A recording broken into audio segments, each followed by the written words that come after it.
In this video, we're going to explore the CSS syntax. So before we even continue on, right now let me repeat what we did. So far we have created an external style sheet. From here we started first with an inline and then an internal, and then eventually moved to an external with the reason why it is more organized and better. Alright, so let's look at all of these codes here. We see all of these codes and maybe you have no idea what those codes mean. Sometimes if people talk and they use specific terms. What we call here, this is here what we call the CSS syntax. So let me put in here a comment. The CSS syntax.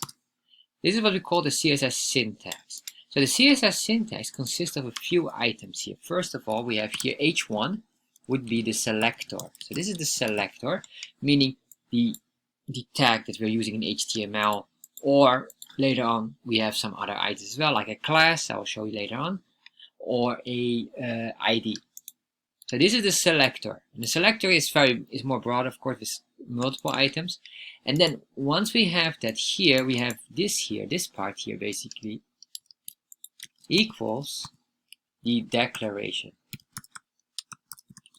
And the declaration covers two items. You have here the color, which would be the property. So the color is the property, and the blue would be the value.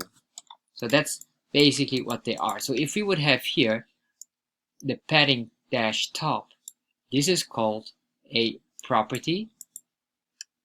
And then same here, this is also another property, and here we have the value indicating what value we have within that property.